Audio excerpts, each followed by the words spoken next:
Hello friends, welcome to this video. दोस्तों कैसे हैं आप सब? आई होप कि आप सब अच्छे होंगे। दोस्तों आज की इस वीडियो में हम लोग सीटेट दिसंबर 2025 के लिए बाल विकास एवं शिक्षा शास्त्र से संबंधित महत्वपूर्ण प्रीवियस ईयर क्वेश्चन को करने वाले हैं। तो चलिए दोस्तों अपने क्वेश्चन को स्टार्ट करते हैं। विद्यालयों में सुविधा वंचित पृष्ठभूमि से आने वाले बच्चों का निम्न स्तरीय निष्पादन किस ओर संकेत करता है? यानी कि सुविधा वंचित पृष्ठभूमि से आने वाले, सुविधा वंचित का मतलब है जिनको अच्छे से हम लोग उनकी आवश्यकताएं नहीं पूरी हो पा रही हैं, आने जाने का प्रॉब्लम है, उनकी आवश्यकताओं को कमी है। ठीक है, तो ये सभी सुविधा वंचित पृष्ठभूमि से कहलाएंगे। निम्न स्तरीय निष्पादन का मतलब है कि उनका स्कूल में कम आ पाना ना निम्न स्तरीय निष्पादन हो जाएगा। विद्यालय सभी विद्यार्थियों की आवश्यकताओं की ध्यान देता है। अगर विद्यालय सभी विद्यार्थियों की आवश्यकताओं की ओर ध्यान दे पाता तो शायद निम्न स्तरीय जो सुविधा वंचित पृष्ठभूमि के बच्चे हैं उनकी आवश्यकताओं को पूरा कर पाता और बच्चे वो भी आ पाते, उच्च स्तरीय निष्पादन हो पाता। ठीक है, उनके माता पिता शिक्षा का महत्व नहीं समझते, ये गलत है हो जाएगा, क्योंकि माता पिता शिक्षा का महत्व तो समझ पा रहे हैं लेकिन वो आने में एबल नहीं है, वो पढ़ाने में एबल नहीं है, क्योंकि वो सुविधा वंचित पृष्ठभूमि से हैं।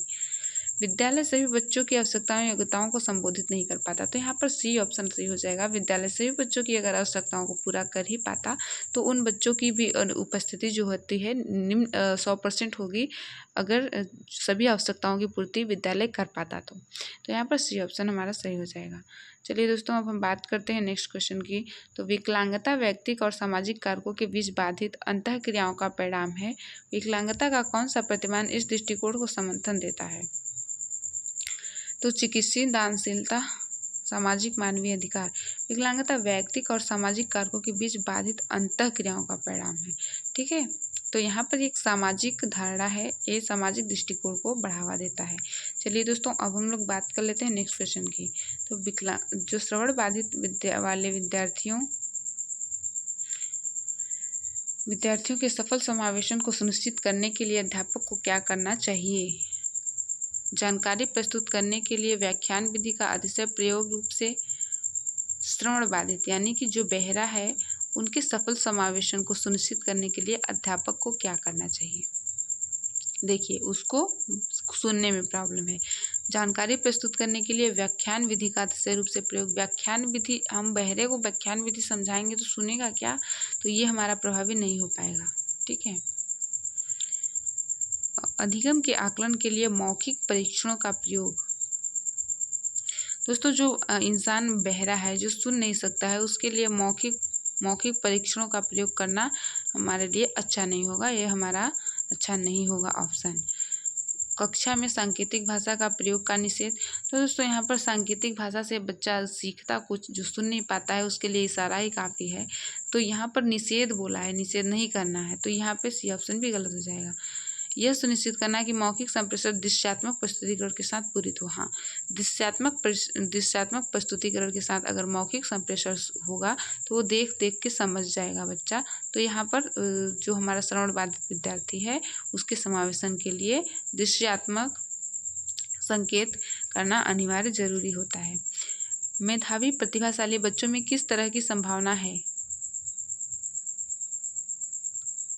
तो दोस्तों उनमें मूल बातों की सहज समझ का अभाव होता है, अपने सहपाठियों की तुलना में काफ़ी धीमी गति से प्रतिक्रिया देते हैं। जो मेधावी प्रतिभाशाली बच्चों में किस तरह की संभावना होती है? प्रतिभाशाली बच्चे यानी कि सब अपने बच्चों के अपने क्लास के बच्चों से ज़्यादा टैलेंटेड। ठीक है, उनमें मूल बातों की सहज समझ का अभाव होता है। अभाव नहीं होता है उसमें, बल्कि होता है। अपने सहपाठियों की तुलना में काफ़ी धीमी गति से प्रतिक्रिया देते हैं। धीमी गति से नहीं बल्कि तेज गति से, फास्ट देते हैं। ठीक है, यदि कार्य चुनौती भरा है तो काम करने को तुरंत छोड़ देते हैं, छोड़ नहीं देते हैं बल्कि वो करते हैं दृढ़ता के साथ। समाधान खोजने के प्रति इच्छा व्यक्त करते हैं, यानी कि कठिन से कठिन क्वेश्चन को भी वो सॉल्व करने के लिए इच्छा व्यक्त करते हैं। ऐसा प्रतिभाशाली बालक होते हैं। चलिए दोस्तों अब हम बात कर लेते हैं नेक्स्ट क्वेश्चन की। नेक्स्ट क्वेश्चन है, निम्नलिखित में से कौन सा प्रावधान attention deficiency hyper active disorder वाले विद्यार्थी के लिए चुनौती प्रस्तुत करेगा? यानी कि ADHD।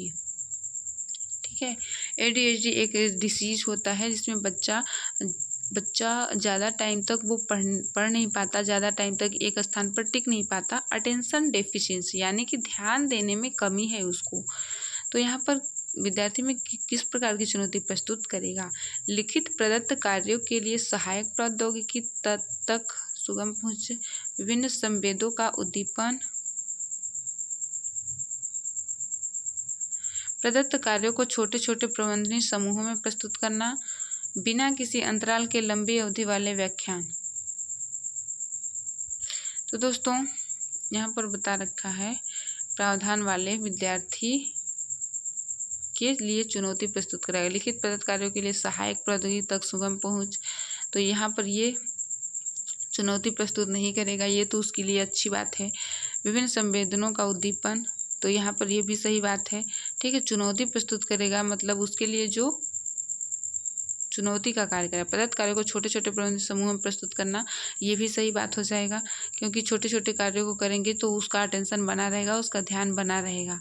अब देखना, बिना किसी अंतराल के लंबी अवधि वाले व्याख्यान, तो बिना किसी अंतराल के, यानी कि हम 10 बजे से लेकर उसको 2 बजे तक चुपचाप एक व्याख्यान पढ़ा रहे हैं, तो वो क्या कर रहा है, वो ADHD से पीड़ित है, वो ज़्यादा टाइम तक किसी भी एक पर्टिकुलर चीज़ को टाइम नहीं दे सकता है, वो पढ़ नहीं सकता है, छोटे छोटे चंक्स में उसको पढ़ाने चाहिए।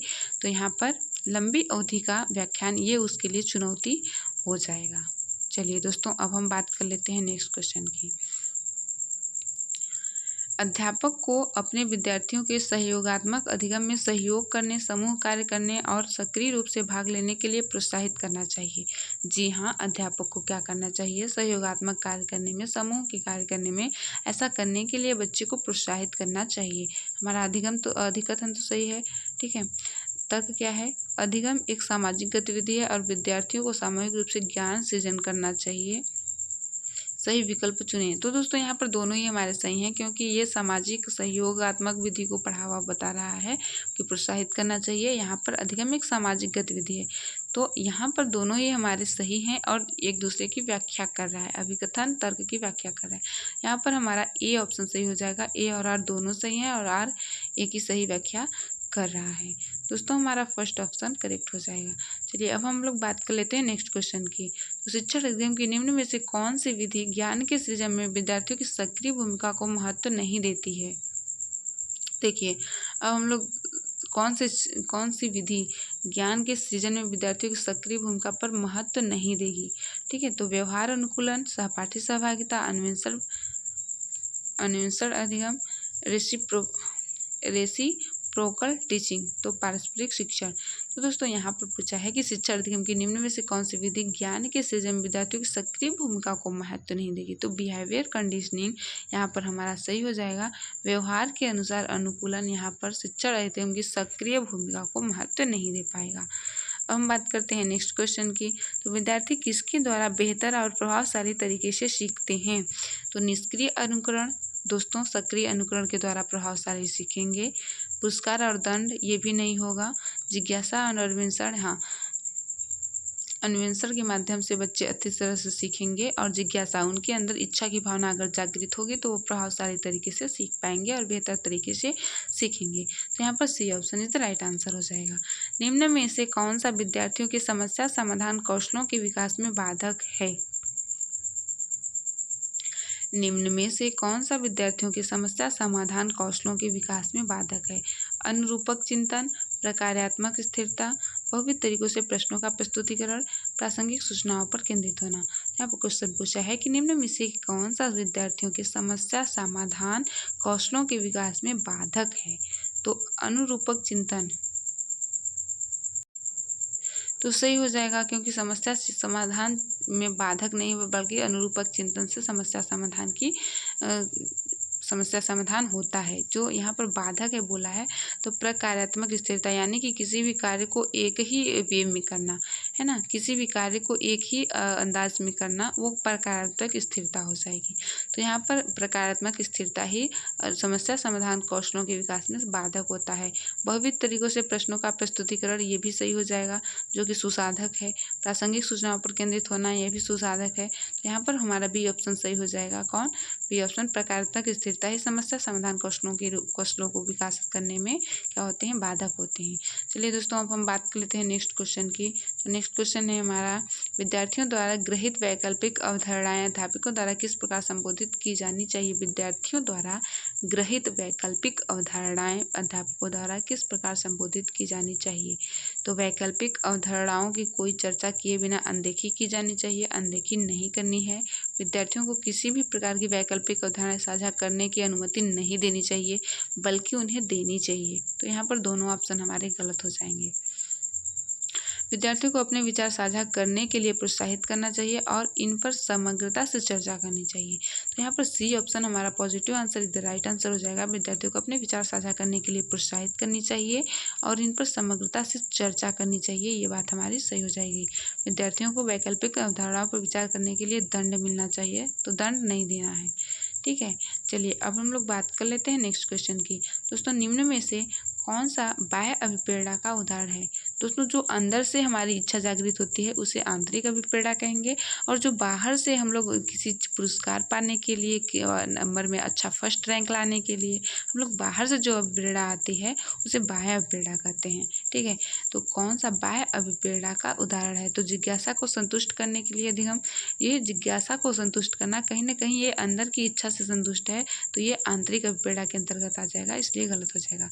समझ को समुन्नत करने के लिए, समझ यानी कि खुद के समझ को समुन्नत करना चाहता है, तो ये भी गलत हो जाएगा, क्योंकि यहाँ पर बाह्य अभिप्रेरणा को पूछा है। नगद पुरस्कार पाने के लिए अधिगम, तो यहाँ पर सी ऑप्शन हमारा सही हो जाएगा। पुरस्कार पाना हमारा बाह्य अभिप्रेरणा से रिलेटेड हो जाएगा। किसी कौशल में निपुणता प्राप्त करने के लिए ये आंतरिक अभिप्रेरणा से रिलेटेड है, तो यहाँ पर हमारा सी ऑप्शन करेक्ट हो जाएगा। चलिए दोस्तों, बात कर लेते हैं नेक्स्ट क्वेश्चन की। दोस्तों, नेक्स्ट क्वेश्चन है, साइमी अपनी असफलता के लिए योग्यता में कमी को उत्तरदायी ठहराती है। अपनी असफलता के लिए योग्यता में कमी को उत्तरदायी ठहराती है और योग्यता को एक स्थिर रूप की तरह मानती है। बार बार असफलताओं का होना उसमें किस प्रकार की भावना का विकास करेगा? उसको ये लगता है कि मेरी योग्यता कम है, इसलिए मैं फेल हो रही हूँ, असफल हो रही हूँ, मेरे में वो शक्ति ही नहीं है, मेरे में वो एलिजिबिलिटी ही नहीं है। तो ये जिज्ञासा की भावना को नहीं। असहायता का सीखा हुआ भाव, गर्व, आशा, तो दोस्तों यहाँ पर गर्व महसूस नहीं करेगी क्योंकि वो असफल हो रही है बार बार। आशा भी नहीं होगा उसमें क्योंकि वो असफल हो रही है। असहायता का सीखा हुआ भाव, तो यहाँ पर असहायता का भावना का पैदा होगा जब वो असफल बार बार होगी। तो चलिए दोस्तों, हम बात कर लेते हैं नेक्स्ट क्वेश्चन की।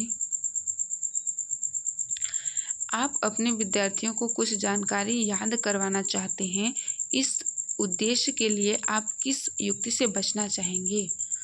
यानी कि कुछ याद करवाना चाहते हैं अपने विद्यार्थियों से।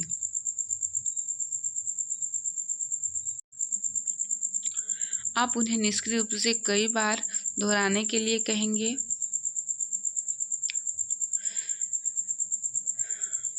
बचना चाहेंगे। ठीक है, तो उनके पूर्व ज्ञान से संबंध जोड़ेंगे, ये तो करना है। ज्ञान को वास्तविक जीवन की समस्याओं में लागू करने के अवसर देंगे, ये भी करना है।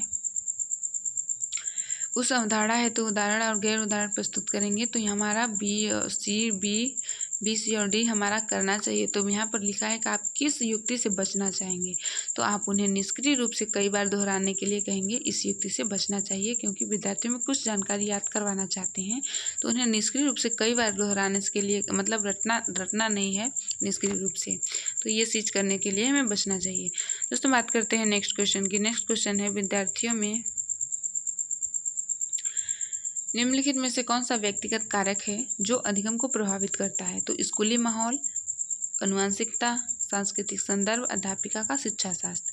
तो दोस्तों, यहाँ पर जो हमारा व्यक्तिगत कारक यानी कि कोई पर्सनल मैटर होगा, पर्सनल फैक्टर, ठीक है, जो अधिगम को प्रभावित करता है, तो स्कूली माहौल ये तो सामाजिक कारक हो जाएगा, सांस्कृतिक संदर्भ ये भी सामाजिक कारक हो जाएगा, अध्यापिका का शिक्षा शास्त्र ये भी सामाजिक हो जाएगा, सोशल।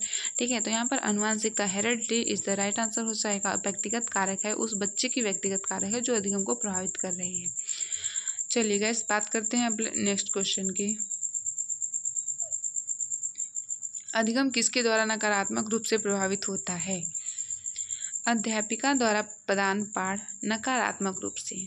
ठीक है, तो अध्यापिका द्वारा प्रदान पाठ ये तो सकारात्मक होगा, तो गलत हो जाएगा यहाँ पर। निराशा की भावना, विद्यालय का मुद्रित समृद्ध परिवेश, ये भी सही है। विद्यार्थियों की ज़रूरत अनुसार वैयक्तिक रूप से दिए गए अनुदेशन। तो ये भी सही हो जाएगा, ये भी सही हो जाएगा, ये भी सही होगा।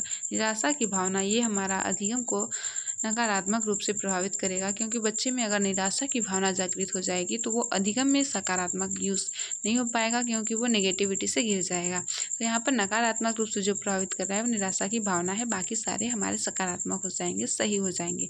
तो दोस्तों यहाँ पर बी ऑप्शन सही हो जाएगा।